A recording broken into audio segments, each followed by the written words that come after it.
Salut tout le monde, aujourd'hui je pense être suffisamment à l'aise pour pleinement affirmer que j'aime les vieux cartoons. Mais c'était dur en grandissant de l'assumer face à sa famille qui était pour la plupart dans l'état d'esprit qu'il y a un moment où ce n'est plus de l'âge de quelqu'un, supposément. Je pense avoir suffisamment prouvé que ces cartoons étaient surtout pensés pour une audience adulte à l'époque. Et du côté des Looney Tunes, ça n'aura jamais été aussi vrai peut-être qu'avec les personnages dont je vais parler aujourd'hui. Un trio encore très controversé que l'on doit forcément à ce maître de l'humour sardonique qu'est Chuck Jones, les Trois Ours. Parodie évidente des trois ursidés auxquels est confronté Boucle d'Or dans le conte d'origine, et sur le papier, même en 1944, ce n'était plus particulièrement innovant de tourner les contes de fées en dérision. Surtout quand on passe quelques temps après le pinacle de cette tendance, le légendaire Red Hot Riding Hood de Tex Avery. Pourtant, ces ours se distinguent tout particulièrement pour leur côté ultra satirique des valeurs américaines. Basiquement, ce sont les ancêtres des familles dysfonctionnelles que vous voyez souvent dans les sitcoms animés depuis les Simpsons. Et ne prenez pas mon mot pour dit, c'est Matt Groening lui-même qui discute de leur héritage. The Simpsons has always been given credit for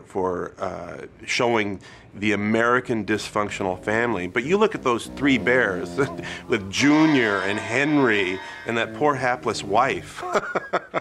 That's the American dysfunctional family, predating The Simpsons by 30 or 40 years. Et non contents d'avoir préparé le terrain, ils ont démarré la tendance sur les chapeaux de roue. Parce qu'il s'agit très probablement de la vision de ce qu'on appelle la famille nucléaire, la plus extrême jamais vue dans le monde de l'animation. S'il vous plaît, c'est hyperbolique, ne venez pas me sortir tous les exemples que vous pensez pire d'eux qui vous viennent en tête. Vous connaissez la routine de ce genre de parodie sur le papier. On a le père colérique, la mère passive et le fiston un peu neuneux. Le dernier, c'est un peu moi d'ailleurs. Sauf que là, c'est poussé dans ses derniers retranchements. Henry, le père, est extrêmement violent, concrètement un agresseur, appelons un chat un chat. Maman ours, qui n'a évidemment pas de nom, est toujours rigide et coincée, avec pourtant quelques élans suggérant une frustration sexuelle dans sa vie de couple, et Junior, quant à lui, est l'un des personnages les plus demeurés du catalogue Warner. À l'intelligence inversement proportionnelle à son gabarit, et pourtant bien intentionné. C'est déjà retranscrit dans la séquence d'ouverture de Bugs Bunny and the Three Bears, leur tout premier cartoon sorti en 1944 donc. Après le traditionnel Il était une fois, en l'occurrence Smoker,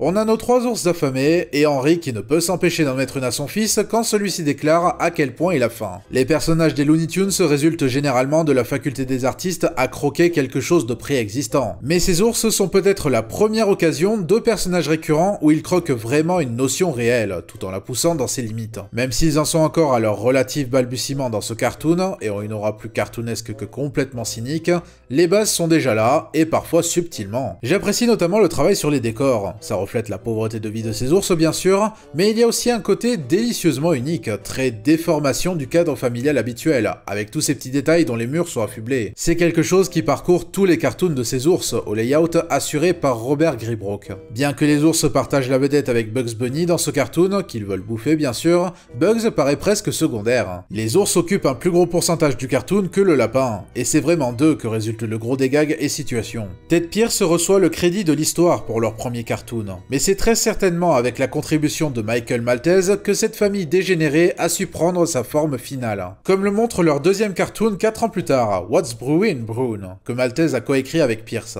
Cette fois-ci, les ours sont livrés à eux-mêmes, ne partageant la vedette avec personne, ce qui sera le cas pour le reste de leur cartoon d'ailleurs. Cette deuxième apparition, non content de leur donner leur design définitif, amplifie leur statut de gros détournement de la famille dysfonctionnelle suivant les valeurs américaines typiques de l'époque. On les voit jouer aux cartes pendant que le fils lit sa bande dessinée tranquillement, on les voit faire une prière avant d'aller au lit, tout ça. Le pitch est encore fortement ancré dans le fait qu'ils sont avant tout des animaux, même anthropomorphiques. Donc c'est centré sur ces ours qui se préparent à hiberner, sauf que Papa Ours ne cesse d'être dérangé par des perturbations qui l'empêchent de dormir. Ce cartoon, comme les autres qui suivront, est majoritairement en mode suite de gags autour du thème principal. Mais les ours voient leur personnalité affinée pour exacerber leur côté satire ultra cynique. Henry qui tape Junior régulièrement sur la tête dans leur premier cartoon, c'est encore léger si je puis dire. Ça fait un peu ancêtre d'Homer qui étrangle spontanément Bart quand celui-ci le pousse à cran. Donc oui, certes, déjà cruel, mais encore avec ce côté gag cartoonesque trop bref pour laisser une impression dérangeante. Sauf que là, Henry entre fréquemment dans des accès de rage extrêmes et il ne se contente pas de taper Junior sur la tête.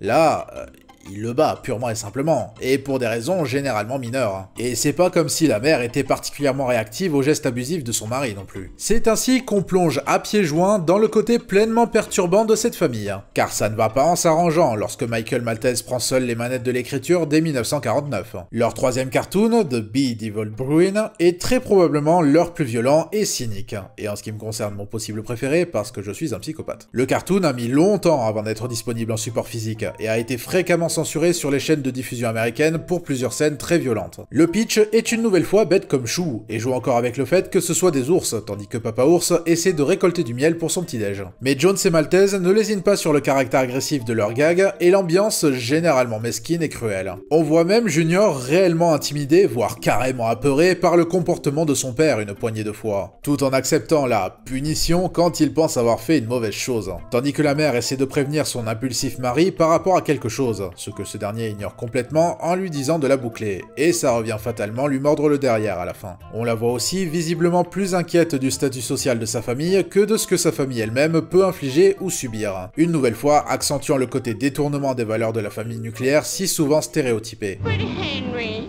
what will the neighbors think? Avec ce cartoon, la vision narquoise du tandem de leur concept se ressent pleinement. Papa Ours est cruel et ne reçoit que ce qu'il mérite à la fin, tout en se plaignant de son sort de manière hypocrite. Bare Feet, sorti la même année, est dans la droite lignée conceptuellement. Cela dit, il se part d'un pitch un peu plus sitcomesque et un peu plus universel, car Henry voit dans le journal une annonce venant d'un cirque demandant des ours acrobates, ce qui le motive à entraîner sa famille et lui-même afin qu'ils apprennent des numéros de cirque. Maltese continue de trouver progressivement une façon de muer les principes de cette famille, quand bien même la base ne change pas. Et c'est ce qui permet d'en venir à leur cinquième et dernier cartoon, A Bear for Punishment, sorti en 1951. The Bee Devil Bruin est mon possible favori, mais celui-ci est certainement leur cartoon le plus abouti et le mieux représentatif du concept. On est toujours dans la logique suite de gags, mais le pitch cette fois, c'est juste Maman Ours et Junior qui organisent la fête des pères pour Henry. Là, on a vraiment un scénario qui pourrait être celui d'un short des Simpsons pour le Tracy Ullman Show, et c'est la forme finale du côté violemment satirique de cette famille. Ça aide que certaines choses dépeintes sont inspirées de la vie de Chuck Jones en tant que père, particulièrement la scène du petit déjeuner au lit. De quoi confirmer à quel point ce cartoon flingue les valeurs du foyer américain typique avec un brio certain. L'écriture de Michael Maltese était vraiment visionnaire, jouissant de sa complémentarité avec l'expertise artistique de Jones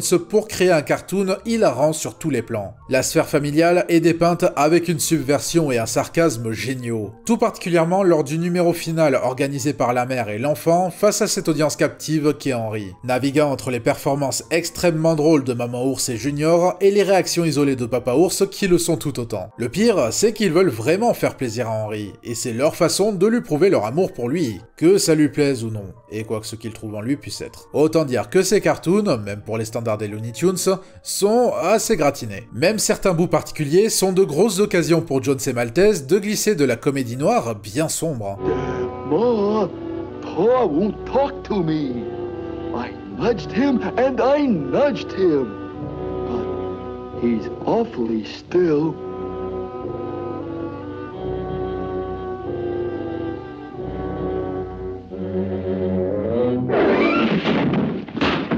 Pa is all right now, Ma. C'est bien pour ça que leur carrière durant l'âge d'or s'est arrêtée en 1951. Et ce n'est pas une décision de Chuck Jones, mais de l'audience elle-même, car elle n'aimait pas ces cartoons. Au point que les gérants des cinémas ont directement contacté Warner Bros pour leur demander de ne plus envoyer des cartoons mettant les trois ours en vedette. Il faut dire, rétrospectivement, le but de ces cartoons semblait un peu être de se payer la poire de la dite audience, tout autant que de tester sa propre morale. Je veux dire, quand Bare Feet se termine par Papa Ours tellement saoulé de sa situation familiale qu'il tente de se suicider avec la jubilation d'être libéré de tout ça, pour ensuite être sauvé par Junior pour que tout ce qu'ils reçoivent comme remerciement c'est un point dans la figure, tandis que le cartoon se ferme sur un gros plan de Junior en train de pleurer en se demandant ce qu'il a fait. Ouais, voilà, ça s'explique tout seul en fait. C'est à se demander comment ces cartoons ont réussi à franchir la surveillance des censeurs de base, parce que je rappelle que Papa Ours bat son fils dedans, et ils sont francs à ce sujet. Junior est un enfant de 7 ans et demi. Ne me demandez pas si c'est un âge d'ours ou un âge d'humain. Mais je présume que sa corpulence imposante et le fait qu'il semble pratiquement indestructible a permis à Jones de ne pas trop avoir les censeurs sur le dos. Notez par contre qu'on ne voit jamais Henry battre sa femme, et non pas parce qu'il ne le pourrait pas, oh que si qu'il le pourrait. On le voit même une fois ou deux essayer de lever lever la main sur elle, sans y laisser un contact physique direct. Mais ça, je présume que ça aurait été tiré sur la corde, et que ça aurait certainement déplu les censeurs. Ce qui n'est pas si mal en soi, ces cartoons sont déjà bien sadiques tels quels. Et clairement, ils ne sont pas pour tout le monde, car ils demandent de rigoler de la violence domestique. Et c'est fait de manière tellement over the top que ça marchera pour certains, et que ça marchera beaucoup moins pour d'autres. Ce qui est compréhensible honnêtement. Gardons en tête cependant qu'il s'agit d'une vision satirique, et que le but n'est pas tant de rire d'un papa levant la main sur son fils, que de rire d'une description complètement tordue de la sphère familiale dysfonctionnelle. À aucun moment, Jones et son équipe n'approuvent le comportement d'Henry. C'est bien d'ailleurs pour ça que le fait que tout lui retombe éventuellement dessus est si drôle, il le réclame. Il n'empêche, et étant donné qu'aujourd'hui le running gag de Bart étranglé par Homer dans Les Simpsons est plus controversé que jadis, au point de s'être raréfié au mieux depuis quelques saisons, ce n'est pas difficile de comprendre pourquoi ces trois personnages et leur quotidien dérangé ne passeraient certainement pas aussi bien avec l'audience d'aujourd'hui. Et pourtant, curieusement, cela ne les a pas empêchés de revenir par surprise pendant Looney Tunes Cartoon, avec non pas un, mais deux cartoons pour eux, comme par hasard diffusés à la toute fin de la série. Mais qu'on en ait de nouveau est déjà étonnant, vu qu'ils sont basiquement parmi les personnages Looney Tunes les moins exploitables aujourd'hui, avec un certain putois. Après, ils sont certainement moins violents et misanthropes que les originaux, mais j'imagine que c'était nécessaire pour qu'ils puissent voir le jour tout court, étant donné le concept. C'est tout de même ironique quand Looney Tunes Cartoon n'hésitait pas à faire grimper le niveau de la violence physique par rapport aux cartoons de l'âge d'or la plupart du temps. Du coup, Papa Ours bat moins son fils dans ces cartoons-là. Il n'y a pas complètement renoncé, mais c'est beaucoup moins présent, et moins, si je puis dire, palpable et direct physiquement. Une seule occasion de poing dans la figure, et c'est relativement adouci par la réaction nonchalante de Junior. Je suis tout de même content qu'ils aient ramené le côté plus désireux de Maman Ours, après que les cartoons originaux y ont renoncé et passé leur première apparition. Quant aux situations dépeintes, elles sont clairement plus dans la lignée sitcom interchangeable. L'un des deux cartoons voit la famille passer une journée à la plage, et l'autre les voit aller au cinéma pour voir un film. On garde le côté satirique de cette famille dysfonctionnelle, même si moins poussé fatalement. D'une certaine manière, c'est possible de voir ces personnages comme un pur produit de leur temps, un peu comme il y a des débats autour des Simpsons à propos du même sujet, quand bien même la série est toujours en cours de diffusion aujourd'hui. Peut-être que leur portée sardonique n'imaginait pas aller plus loin que la période de leur sortie, puisqu'avant l'avènement de la télévision, les créateurs de ces cartoons pensaient qu'on ne les verrait qu'une fois au cinéma et c'est tout. Pour autant, il y a moyen d'adapter cette satire en fonction de son temps, je pense. C'est d'ailleurs ce que les Tiny Toons ont fait une fois, en plaçant ces personnages en avant durant un de leurs épisodes. Dans Les Mésaventures d'une famille ours, les trois ours sont réimaginés de sorte à correspondre aux clichés de la famille suburbaine américaine des années 90, avec les deux parents négligents d'une manière ou d'une autre, accro à l'ascension sociale dans le monde corporate, au shopping et tout ça. Au final, l'épisode est surtout pensé pour les faire se confronter aux personnages préférés de tous les fans des Tiny Toons, c'est-à-dire Elmira. Mais l'intention est intéressante, tout autant que le fait qu'on continue à les faire apparaître malgré leur nature controversée. Certes, près de 40 ans après leur dernier cartoon. C'est fait en allégeant la nature violente de la description de leur sphère familiale, pour plus correspondre aux traditionnelles dérisions des familles dysfonctionnelles, comme par exemple leur petite apparition dans le Looney Tunes Show. De manière stupéfiante, ils sont également apparus dans la série éducative Bugs Bunny Builders, soit une série représentant l'antithèse de la nature des cartoons originaux des trois ours. Mais forcément, les représentations de ces personnages dans cette série sont nettement adoucies. En fait, c'est un move de génie. D'abord, tu montres ces visions de ces personnages aux jeunes enfants, et puis ensuite, quand ils grandissent, tu leur apprends la vie pure et dure en leur montrant les cartoons originaux.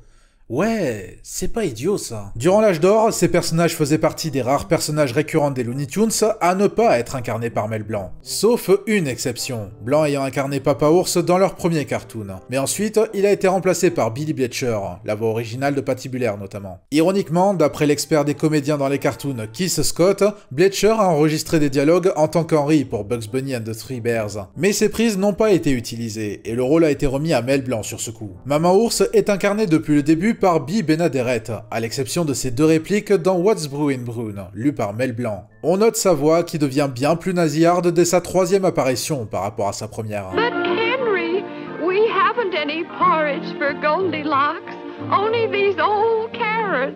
But Henry, I tried to tell you. Junior, quant à lui, est initialement incarné par Kent Rogers, puis par Stan Freberg à partir de What's Brewin' Brune, suite à la mort de Rogers entre-temps. Blanc reçoit toujours le crédit pour les voix dû à son contrat d'exclusivité, mais en l'état, dès le deuxième cartoon, il ne fait pas grand-chose dedans. Tout au plus, on l'entend temporairement remplacer la voix initiale d'un personnage pour le besoin d'un gag impliquant un lourd cri. Moi, ça me fait toujours rire d'entendre soudainement la voix de Mel Blanc sortir de la bouche d'un personnage autrement complètement incarné par quelqu'un d'autre. Shut up! now, what was that address? 1928? Cela dit, je pense que ces cartoons révèlent à quel point les comédiens autres que blancs peuvent être sous-estimés. Bletcher incarne parfaitement le côté brutal de Papa Ours et y injecte une drôlerie parfois inattendue, Ben Aderet saisit complètement la nature morne et passive de Mama Ours, et la performance de Freiberg représente parfaitement la vision d'une personnalité enfantine dans un corps d'adulte. Je suis tout particulièrement friand de sa performance pendant le poème de Junior dans A Bear for Punishment. When my poor little pinafore's all wet with tears, who says, There, there, little man. Everything is all right. My paw. Je n'ai souvenir que de 2 de leurs cartoons doublés lors de la seconde VF, je ne sais pas si les 3 autres ont déjà été doublés. Mais comme ce ne sont pas des personnages si connus ni si récurrents que ça, ils n'ont pas de voix française attitrée. Par exemple, Papa Ours est doublé par Jean-Claude Donda dans Bugs Bunny and the Three Bears et par Pascal Renwick dans A Bear for Punishment. Que quelqu'un se dévoue pour faire un mash-up avec sa voix pour Papa Ours au-dessus de sa voix pour Gros Nounours. tiens, ça là! Au bout du compte, je pense que la meilleure façon de décrire ces cartoons, c'est qu'ils étaient vraiment en avance sur leur temps. Pour le pire ou pour le meilleur, ça dépendra de la personne. Mais le fait est qu'ils démontrent à quel point les Looney Tunes ont contribué à définir l'humour des œuvres américaines mainstream au fil du temps. John Kricfalusi évoquait constamment l'art de Bob Clampett comme source principale pour définir le style de Ren et Stimpy. Mais il est évident que Chuck Jones a aussi été une influence, quand bien même il ne le revendiquait pas autant. Ren et Stimpy combinent la difformité visuelle de Clampett et l'œil grinçant de Jones qu'il porte sur un monde de fous. C'est aussi en cela que Chuck était visionnaire. Et ce que je trouve fascinant avec ces 3 ours, c'est à quel point il démontre quel était le public cible de ces cartoons, de toutes les façons possibles. Donc il ne le prouve pas qu'aux adultes, mais aux enfants aussi. Personnellement, mon premier contact avec ces personnages s'est fait par le biais de leur dernier cartoon, présent dans la compilation des cartoons de Bip Bip et Coyote, qui en réalité incluait quelques autres cartoons de Chuck Jones, dont celui-là. Et bien que je n'avais rien contre le cartoon, ce n'était clairement pas celui que j'aimais me repasser le plus, et pas mal de choses à son sujet me passaient au-dessus de la tête. Aujourd'hui, les 3 ours font partie à mon sens des créations les plus drôles de Jones, Ted Pierce et Michael Maltese. Mais ils n'ont pas une aura aussi perméable que la majorité des autres personnages Looney Tunes. Les enfants peuvent accrocher au caractère héroïque de Bugs Bunny ou Speedy Gonzales, au côté grincheux de Daffy, à la malchance du coyote et de Gros Minet. Mais ces personnages, qu'est-ce qui pourrait les rendre possiblement attirants pour un enfant? Ce sont des cartoons à voir de préférence en connaissance de cause, afin de mieux les appréhender et comprendre leur but, et afin de voir si on peut les apprécier tels qu'ils sont. Et même si on peut en rire du moment que ça vient avec une vraie intention qui n'est pas malveillante, les violences domestiques et conjugales sont évidemment condamnables. On dit que l'humour est le meilleur remède, mais ce serait compréhensible que ces cartoons rendent quelqu'un inconfortable. Leur façon de satiriser le réel grâce à l'exagération autorisée par le médium de l'animation pourrait, à sa manière, réveiller certaines consciences. Est-ce que ça en ferait des cartoons plus importants qu'ils n'en ont l'air? Je n'ai pas la réponse à ça, mais j'espère une chose, que l'on garde en tête que l'art de la satire n'est pas automatiquement une forme d'approbation du sujet dépeint, même si ces cartoons demeurent parmi les plus drôles créés par Chuck Jones. On se retrouve lors de la prochaine chronique, ciao!